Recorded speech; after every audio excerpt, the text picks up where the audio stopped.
A diario les damos información sobre cómo países vecinos vienen manejando la crisis sanitaria y la crisis económica, también el impacto político que ella tiene en estos países y, por supuesto, el impacto que esto genera en nuestro país y en decisiones a futuro de relaciones internacionales. Para analizar esto, vamos a recibir al analista internacional Álvaro Padrón. Bienvenido. Muchas gracias. Hace un tiempo que no venía. Es verdad, la pandemia nos separó en muchos sentidos. Bueno, hay mucho para conversar. Le propongo empezar por Brasil, ¿no? Todos los días informamos de diferentes acciones que toma el gobierno de Brasil a propósito del COVID.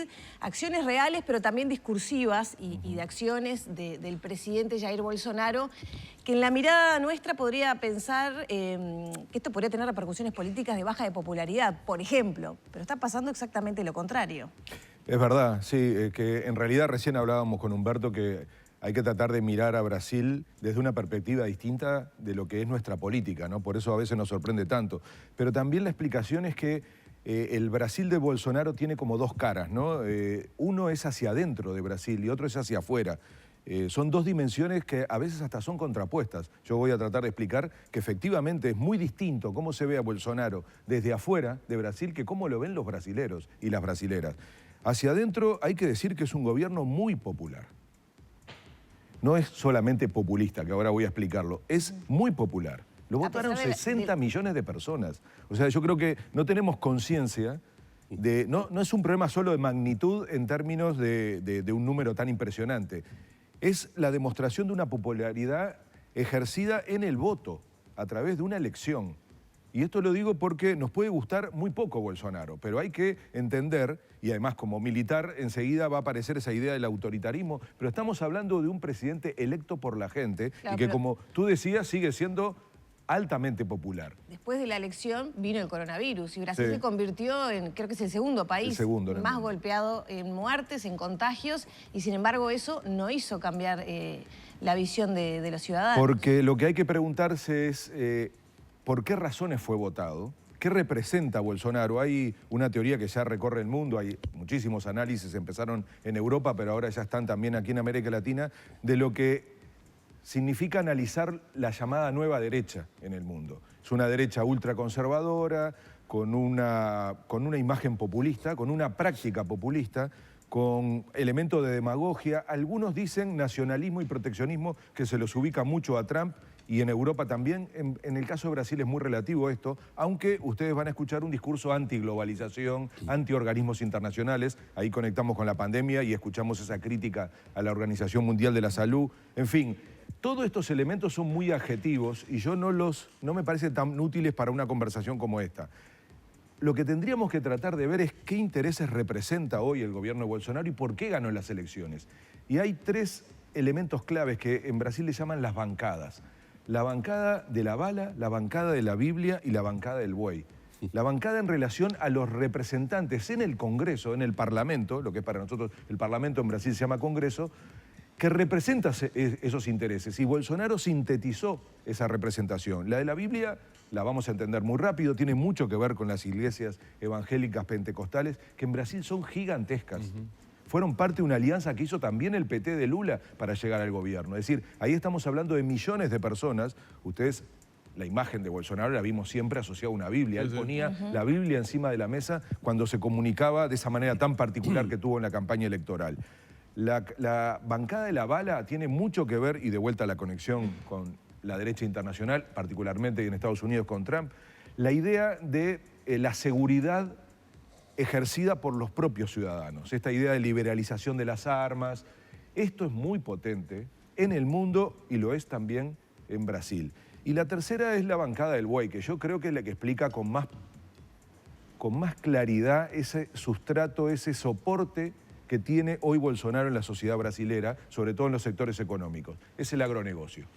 Claramente Bolsonaro priorizó, a diferencia de los gobiernos anteriores, no solo del PT, sino los de Fernando Henrique Cardoso y los del centro político en Brasil, los intereses del agronegocio. Y esto es muy importante entender, porque también hay que saber que Bolsonaro también dentro tiene enemigos. Es decir, hay ganadores y perdedores en el gobierno de Bolsonaro. Y, por ejemplo, uno siempre trata de imaginar que esto es un problema de derecha y de izquierda. En Brasil aparecen también sectores económicos muy poderosos que están siendo perjudicados por ese gobierno. Por ejemplo, la industria paulista, que es la gran derrotada en los ganadores y perdedores del paquete económico. Esa industria que se asocia mucho además a sectores productivos, sobre todo a la industria automotriz, que se asocia mucho a niveles académicos, también aparece muy cuestionado Bolsonaro por el lado de la educación, por supuesto, por el lado del periodismo, de grandes medios. Es muy raro eso, también pasa con Trump. Uno encuentra que los grandes medios de comunicación, a diferencia de lo que uno siempre entiende, ¿no?, de que tiene que haber un soporte de ese tipo de medios para determinados gobiernos, no. Él enfrenta muy fuertemente a esos medios y también a los periodistas. El último episodio es increíble, ¿no?, con colegas de ustedes, ¿no?, cuando él dice que le gustaría llenarle la cara de trompadas a un periodista porque está haciendo una pregunta sobre su esposa con un caso de corrupción. Entonces, ahora, cuidado, porque creer que eso, que nosotros desde acá lo vemos y nos escandalizamos, genera naturalmente también un problema dentro de Brasil es relativo. Porque ese también es el efecto de Trump. Polarizan las sociedades de una manera en donde consolidan su base en una parte y otra parte de la sociedad que cree interpretar al conjunto termina quedando afuera. Entonces, quiero decir, porque empieza a haber otras rupturas en esa base que le permitió a Bolsonaro ganar, el Congreso en particular, lo hablamos poco en Uruguay, pero hubo una confrontación muy dura entre el Poder Ejecutivo y el Congreso brasileño, entre el Poder Ejecutivo y el Parlamento, sobre todo porque Bolsonaro decía que no le aprobaban leyes, que le estaban boicoteando su gobierno. Llegó a convocar como presidente a una movilización contra el Congreso. Imaginen eso en categorías uruguayas, ¿no? Sin embargo, eso no le genera problema de popularidad. Claro. Tampoco todos los hechos de corrupción que se han denunciado y que han estado arriba de la mesa con denuncias por lo menos fundadas, ¿no? Sí, sí. Del entorno de Bolsonaro y la familia, ¿eso tampoco ha erosionado su imagen? Aparentemente no, incluyendo la salida de Moro. Recuerden la importancia del juez Moro en todo el proceso que terminó llevando a Lula preso, tema que tocamos acá antes de que ocurriera, y que significaba de alguna manera correr al principal competidor de Bolsonaro. Entonces, la clave de eso fue Moro, fue el Lavallato, fue la imagen de la justicia que era muy importante en Brasil, la imagen de Moro que sigue siendo uno de los personajes más populares en Brasil. Moro rompe con Bolsonaro, se genera un ruido enorme y eso tampoco afecta la popularidad de Bolsonaro. Y los militares, ¿no? Los militares que Bolsonaro no los representa mucho más el vicepresidente Mourão, pero que siguen siendo un sostén para Bolsonaro. El día que los militares le quiten el apoyo a Bolsonaro, ahí sí va a haber un quiebre, porque en ese sector de la sociedad Bolsonaro tiene una gran popularidad. Por eso podemos decir, a pesar de su perfil, a pesar de los elementos de corrupción que, como dice, como se acaba de plantear, involucra a su familia directa, a sus hijos, que son senadores, diputados, a su mujer. Todo eso, junto con lo que él dice, con lo que hace, con el desastre de la gestión de la pandemia. Es increíble, la gente no lo interpreta como un problema, sino al contrario, lo asocia a a alguien que vive como ellos. Porque ustedes ven la gestualidad de Bolsonaro, salir sin tapaboca, acercarse a la gente, incluso enfermarse. Y decir, me enfermo, después me recupero y sigo trabajando. Todo eso lo hace muy popular en clave nacional. Hay que ver, hay elecciones municipales en noviembre, igual que nosotros. Nosotros en septiembre, ellos en noviembre. Es como una elección que va a ser un termómetro, porque hasta ahora son encuestas, ¿no? Esto va a ser realmente un termómetro y yo adelanto que creo que le va a ir muy mal a la centro-derecha histórica brasilera, los dos grandes partidos que fueron los que quisieron de alguna manera desplazar al PT, pero luego no fueron capaces, porque nunca encontraron un candidato, recuerden cómo fue la elección, de colocar a alguien que compitiera con este invento que terminó siendo Bolsonaro. Ellos no querían a Bolsonaro. Sin embargo, terminan de alguna manera acumulando esa dirección. Tampoco le va a ir bien al PT. Entonces, ¿quién va a capitalizar en noviembre esas elecciones? Nos va a permitir medir de una manera más concreta, sobre todo con votos, esto que estamos diciendo que parece una contradicción, que es que un personaje así, con resultados de ese estilo, por ejemplo en la pandemia, sigue teniendo una gran popularidad. Lo vuelvo a asociar a Trump, ¿no?, que tiene elecciones, y que si ustedes me preguntaban, y a todos, hace unos meses decíamos que Trump era reelecto, y hoy la tiene muy difícil. ¿Por qué? Porque empieza a aparecer la consecuencia económica. Y, como algún político ha dicho, el órgano más sensible en materia electoral de la gente es el bolsillo. Entonces, en Brasil hay una situación gravísima económica, pero lo peor está por venir. En Estados Unidos ya se está dando con niveles altísimos de desempleo y demás. Entonces, parece ser que ese tipo de elementos sí erosiona la popularidad de personajes tan contradictorios que yo quiero volver al punto original de la política exterior, entre otras cosas para aterrizarlo con Uruguay, porque hablar de Bolsonaro y hablar de Brasil es absolutamente clave para Uruguay. Es nuestro vecino, pero además el país del cual más dependemos en varios aspectos. En política exterior, o sea, el Brasil hacia afuera, es exactamente al revés. Casi cero popularidad. Nadie habla bien en el mundo de Bolsonaro. Nadie. Es como que es una mala palabra. Nadie quiere quedar asociado a la imagen de Bolsonaro. Entonces, todo eso que funciona para adentro, en términos de popularidad y de gestualidad, funciona al revés para afuera. Pero es un tema que hay que estudiar más, porque, por ejemplo, ni a Trump ni a Bolsonaro le importa demasiado eso, porque al final los votos están adentro. El lunes la calle Pou va a tener una videoconferencia con Angela Merkel. ¿Está en riesgo este famoso acuerdo Unión Europea-Mercosur? Sí, está, porque en realidad lo que tenemos que entender es que no existe acuerdo posible ni con la Unión Europea, ni con Estados Unidos, ni con China, que no incluya a Brasil. Eso es lo que hay que entender. La matriz de estos acuerdos tiene que ver con los mercados. Y el mercado que le interesa a Estados Unidos, a China y a la Unión Europea es el de los 210 millones de habitantes que tiene Brasil. Uruguay no existe. El Uruguay de 3 millones no puede plantearse en serio un acuerdo, pero no porque le falte voluntad, porque no haya reglas, porque lo que se negocia es acceso a mercados. Entonces, ni siquiera yo agregaría a Argentina como valioso en ese sentido. Argentina sin Brasil no existe en la política internacional. Entonces, la política exterior brasilera es la que termina definiendo la política del Mercosur, la política de América Latina, ha sido la locomotora de inserción internacional. Y ha sido un gran negocio para la región y un gran negocio para Brasil, porque Brasil sin región no existe tampoco. No es que nos haga el favor de meternos en esa locomotora. Necesita a Uruguay, a Argentina, a Paraguay para hacer un bloque, pues si no, no es un bloque, es una negociación bilateral. Y también necesita a la región y América Latina para vender productos industriales. ¿Cuán lejos o cuán cerca estamos de esa realidad? De esa realidad, bien, la llamada de Merkel es clave. No estamos hablando de una presidenta cualquiera, primer canciller, ¿no? Le dicen en Alemania.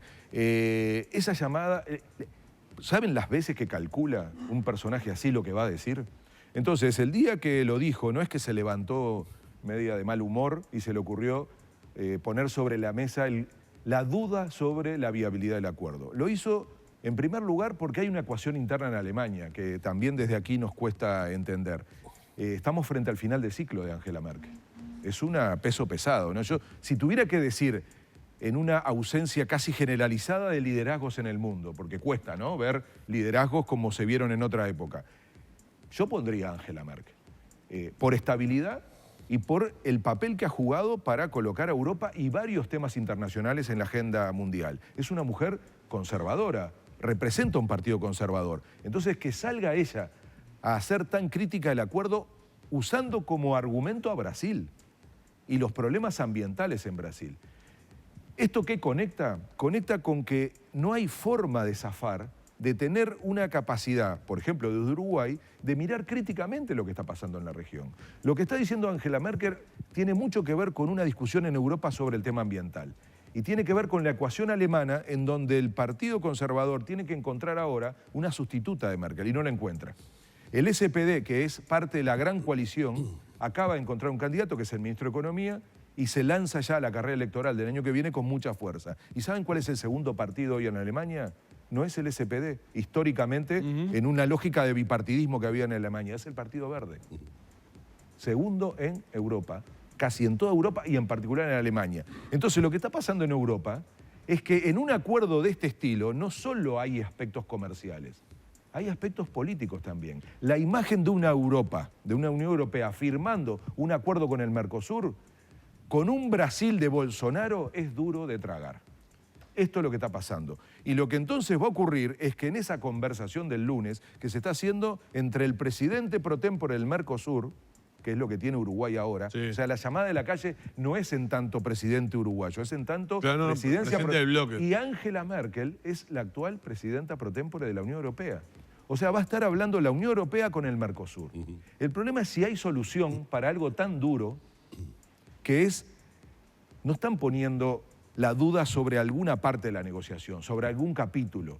Están poniendo en duda la imagen de firmar con un bloque que hoy a nivel internacional está más representado por la imagen de Bolsonaro que por la imagen de Alberto Fernández o de quien sea del Mercosur. La gente habla de Mercosur y ve a Bolsonaro en cualquier parte del mundo. Y como esa imagen es casi cero, como yo decía, no la de adentro, sino la de afuera, va a ser muy difícil resolver eso. Tiene un trabajo enorme en esa llamada nuestro presidente, que además vuelve a practicar la diplomacia presidencial, ¿no? Está claro que en muchos temas de política exterior, fue uno de los problemas con Talvi, lo que tenemos es claramente a un presidente tomando la posta. Sí. Pero va a ser muy importante Bustillo, porque aquí el gran aliado del Mercosur en Europa es España, claramente, ¿no? Es el país con más interés de que ese acuerdo se firme. Entonces, ojalá esto permita un canal de diálogo, vuelve a demostrar que el papel de Uruguay es el papel de la articulación adentro de la región.